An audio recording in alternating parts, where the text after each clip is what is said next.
الحمدللہ رب العالمین والصلاة والسلام علی سید المرسلین اما بعد فاعوذ باللہ من الشیطان الرجیم بسم اللہ الرحمن الرحیم الصلاة والسلام علیک یا رسول اللہ وعلی آلک واصحابک یا حبیب اللہ الصلاة والسلام علیک یا نبی اللہ وعلی آلک واصحابک یا نور اللہ۔ درود پاک پڑھنے کے بے شمار فضائل و برکات ہیں۔ نبی اکرم نور مجسم صلی اللہ تعالی علیہ وسلم کا فرمان عالی شان ہے، شب جمعہ اور روز جمعہ یعنی جمعرات کا سورج ڈوبنے سے لے کر جمعے کا سورج ڈوبنے تک مجھ پر درود پاک کی کثرت کیا کرو، جو ایسا کرے گا روز قیامت میں اس کی گواہی دوں گا اور شفاعت بھی کروں گا۔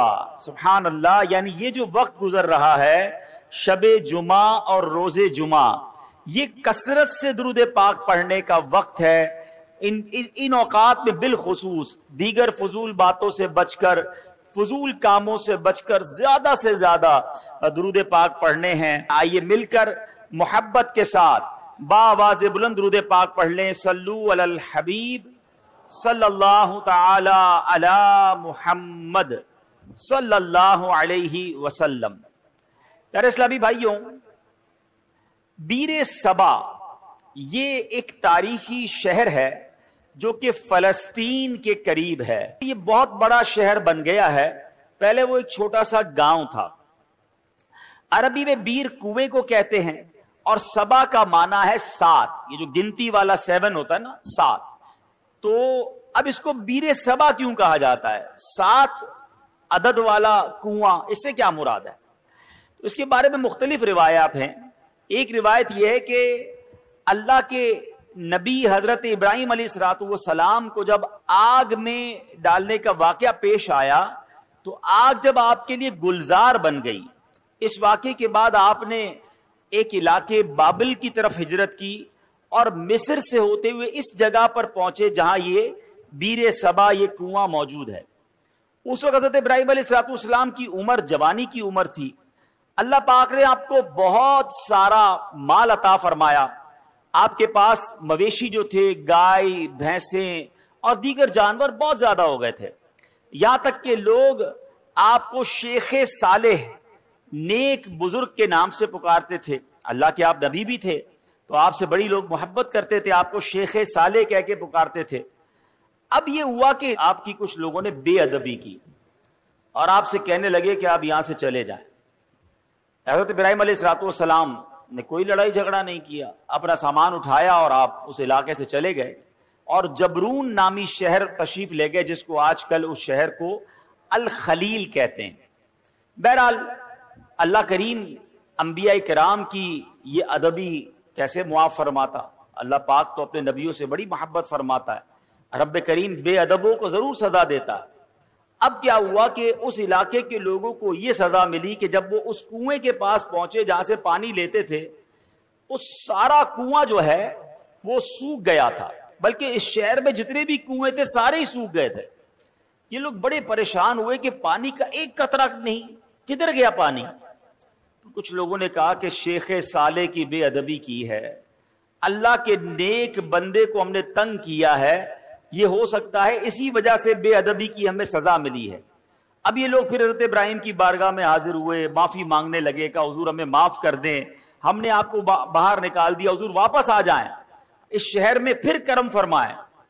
حضرت ابراہیم علیہ السلام نے کہا کہ میں تو نہیں آتا، اب تم میری 7 بکریاں لے جاؤ، ایک ایک بکری کو ایک ایک کنویں کے پاس کھڑی کر دو، جیسے ہی وہ بکریاں کنویں کے پاس پہنچے گی انشاءاللہ کنویں میں پانی واپس آ جائے گا۔ اب یہ لوگ 7 بابرکت بکریاں لے کر واپس آئے۔ جو ہی انہوں نے بکریوں کو کنویں کے پاس کھڑا کیا، اللہ کی رحمت دیکھیں، اسی وقت کنویں ابل پڑے اور دیکھتے ہی دیکھتے پانی سے کنویں بھر گئے۔ اسی وجہ سے اس مقام کا نام بیر صبا یعنی 7 بکریوں والا کنواں، یہ نام مشہور ہو گیا۔ میرے پیارے اسلامی بھائیوں، اس واقعے سے کیا سیکھنے کو ملتا ہے؟ پہلے تو حضرت ابراہیم علیہ الصلوۃ والسلام کی کیا شان ہے، جو ذوالحجہ کا مہینہ ہے حضرت ابراہیم کی ہمیں یاد دلاتا ہے۔ جتنے حج کے ارکان ہیں اس میں حضرت ابراہیم کی، حضرت اسماعیل کی، بی بی ہاجرہ کی یادیں ہیں۔ صفا مروہ پر جائیں تو بی بی ہاجرہ کی یاد آتی ہے، اور سبحان اللہ آپ ابو الانبیاء ہیں۔ یاد رکھیے حضرت ابراہیم کے بعد جتنے بھی انبیاء آئے اس دنیا میں، سب کے سب حضرت ابراہیم علیہ الصلوۃ والسلام کی اولاد میں سے ہیں۔ حضرت ابراہیم کا مقام سرکار دو عالم صلی اللہ تعالی علیہ وسلم کے بعد کائنات میں سب سے افضل اگر کوئی ہستی ہے تو وہ حضرت ابراہیم علیہ الصلوۃ والسلام ہیں۔ اور سبحان اللہ حضرت ابراہیم کی جہاں اور بہت ساری برکتیں ہیں، آپ کی ایک اور شان یہ بھی ہے کہ آپ کا جو چہرہ انور ہے وہ سرکار دو عالم علیہ الصلوۃ والسلام سے بڑی مشابہت رکھتا تھا۔ میرے آقا علیہ الصلوۃ والسلام فرماتے جس کو ابراہیم کو دیکھنا ہو وہ مجھے دیکھ لے۔ نبی پاک کے چہرہ انور سے حضرت ابراہیم علیہ الصلوۃ والسلام کا چہرہ بڑا ملتا۔ تو سبحان اللہ، ایک تو ان کا مرتبہ اتنا بڑا، تو پتہ چلا کہ اللہ والوں کی، اللہ کے نیک بندوں کی اگر بے ادبی کی جائے تو پھر رب عز و جل برکت اٹھا لیتا ہے، پھر اللہ اسے سزا دیتا ہے۔ علماء کرام موجود ہیں، میرا تو بہت چھوٹا سا مطالعہ ہے مگر دو ہی چیزوں کے بارے میں پڑھنے کا موقع ملا کہ دو برے کام ایسے ہیں، اگر کوئی بندہ ان دو برے کاموں میں سے کوئی کام کرتا ہے تو اس کے بارے میں فرمایا یہ کام کرنے والا ایسا ہے کہ اللہ اس سے جنگ کا اعلان فرماتا ہے۔ یہ کتنے بڑے برے کام ہوں گے؟ وہ دو برے کام کون سے ہیں؟ ایک تو سود کا کام کرنے والا، اور دوسرا فرمایا اللہ کے کسی ولی سے جو دشمنی کرے رب اس سے جنگ کا اعلان فرماتا ہے۔ اب مجھے بتائیے اللہ سے جنگ کر کے کوئی جیت سکتا ہے؟ نہیں نا۔ تو پھر ہر معاملے میں ہر طریقے سے کسی بھی صورت سود کے قریب نہیں جانا ہے۔ اب سوال یہ ہے کہ ہمیں کیسے پتا چلے اللہ کا ولی کون ہے؟ یہ ذرا سمجھیے گا میری بات۔ اللہ نے اپنے اولیاء کو اپنے بندوں میں چھپا کر رکھا ہے۔ دیکھیں انبیاء تو جن کے نام ہمیں معلوم ہیں وہ انبیاء ہیں، ٹھیک ہے، اور 1,00,000 کم و بیش 24,000 انبیاء، جتنے بھی اللہ کے انبیاء ہیں سب پر ہمارا ایمان ہے۔ اب صحابہ کی بھی ایک لسٹ ہے کہ جنہوں نے نبی پاک علیہ الصلوۃ والسلام کا دور بھی پایا اور ان کا دیدار کیا یا ان کی صحبت اٹھائی، ایمان کی حالت میں ان کا دیدار کیا، یہ صحبت اٹھائی اور ایمان پر ان کا خاتمہ ہوا، وصال ہوا، وہ صحابی ہیں۔ لیکن ولی کو کیسے پہچانے؟ تو علماء فرماتے ہیں کہ اللہ نے اپنے ولیوں کو لوگوں میں چھپا کے رکھا ہے۔ ہو سکتا ہے آج شکارپور کے اس اجتماع میں اللہ کے بہت سارے اولیاء کرام موجود ہوں، ہمیں نہیں پتا۔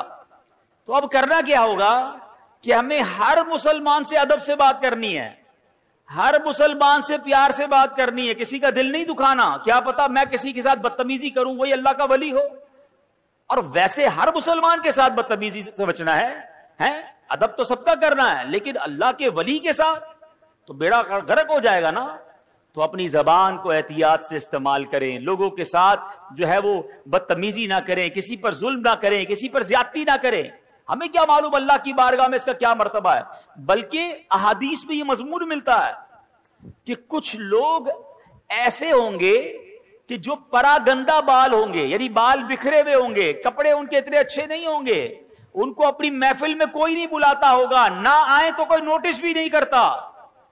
آقا علیہ الصلوۃ والسلام فرماتے ہیں مگر اللہ کی بارگاہ میں ان کا وہ مقام ہوتا ہے کہ اگر وہ قسم اٹھا لے کسی معاملے پر رب ان کی قسم پوری فرما دیتا ہے۔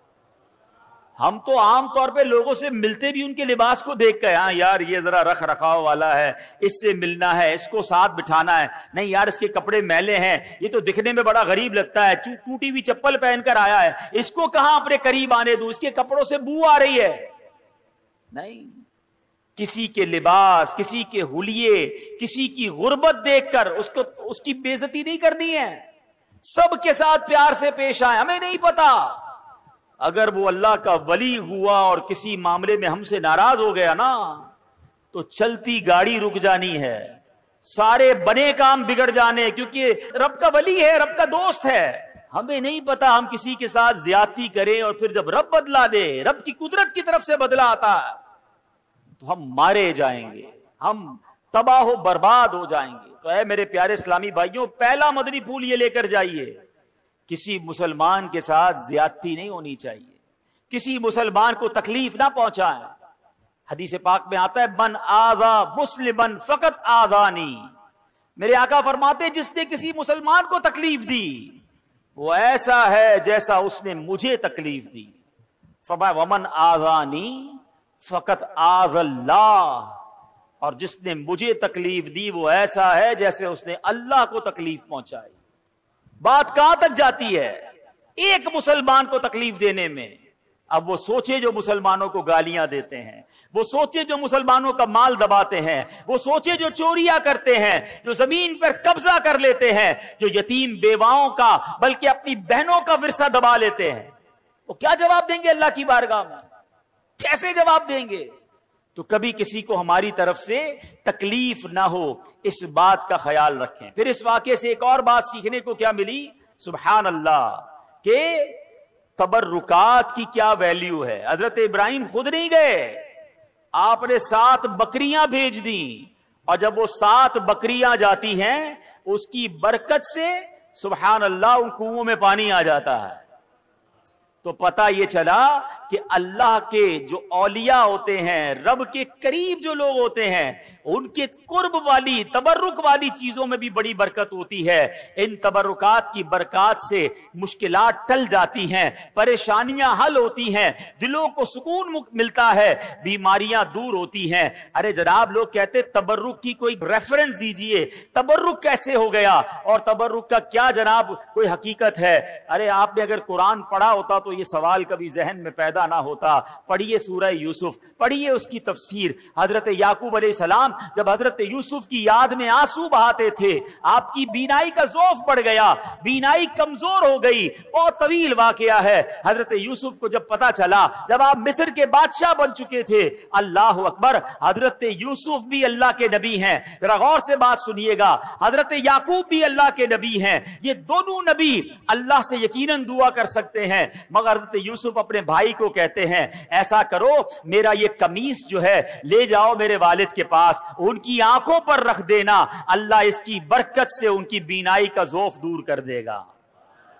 اور یہ واقعہ قرآن میں بیان ہو رہا ہے۔ اگر تبرک کی ویلیو نہ ہوتی تو حضرت یوسف دعا فرماتے، یقیناً اللہ کے نبی ہیں، وہ دعا فرماتے، اللہ ضرور دعا کرم فرماتا، مگر سبحان اللہ یہ قرآن کا واقعہ بتا رہا ہے کہ اللہ والوں کی نسبت رکھنے والی چیز میں اللہ کریم نے اپنی رحمتوں سے برکت ڈالی ہے۔ تو تبرک کی اہمیت سمجھیے، اور اللہ والوں کا اگر کوئی تبرک مل جائے تو اس کا ادب کرنا چاہیے۔ ایک جملہ یاد کر لیجئے، با ادب با نصیب، اور بے ادب بد نصیب۔ جو ادب نہیں کرتا اس کو برکتیں نہیں ملتی۔ سبحان اللہ، حضرت ابراہیم کی بات چل رہی ہے، قرآن مجید فرقان حمید میں تبرکات کی بات ہو رہی ہے نا۔ آؤ ایک اور تبرک کے بارے میں بتاتا ہوں جس کا ذکر قرآن میں موجود ہے، اور جس تبرک کو دیکھنے کی بلکہ اس کے قریب نماز پڑھنے کی ہر مسلمان کے دل میں آرزو ہوتی ہے۔ اور وہ کون سا تبرک ہے؟ اللہ قرآن میں فرماتا ہے وَاتَّخِذُوا مِن مَقَامِ إِبْرَاهِيمَ مُصَلًّى، اور اے مسلمانوں تم ابراہیم کے کھڑے ہونے کی جگہ کو نماز کا مقام بناؤ۔ مقام ابراہیم کیا ہے؟ ایک پتھر ہے، حضرت ابراہیم علیہ السلام اس پتھر پر کھڑے ہو کر کعبے کی آپ نے تعمیر فرمائی، اور سبحان اللہ یہ کمال کا پتھر ہے۔ اب دیکھیے آج شکارپور کے اس فیضان مدینہ میں ہم بیٹھے ہیں، اس کی چھت جب بنی ہوگی کسی انسان کا ہاتھ تو نہیں پہنچا ہوگا نا، کوئی نہ کوئی لفٹ لگائی گئی ہوگی، اس کے بعد وہ شٹرنگ لگاتے ہیں، مزدور اوپر چڑھتے ہیں اور چڑھ کر کام کرتے ہیں، اگلا فلور ہو تو ایک اور لفٹ لگائی جاتی ہے، جتنا قد ہوتا ہے وہاں تک بندے کا ہاتھ پہنچتا ہے، اس کے اوپر کے لیے کسی لفٹر کی ضرورت پڑتی ہے۔ سبحان اللہ، 5000 سال سے پرانی بات ہے جب حضرت ابراہیم کعبے کی تعمیر کر رہے تھے۔ بتاؤ نا، حضرت ابراہیم نے یہ قد سے اوپر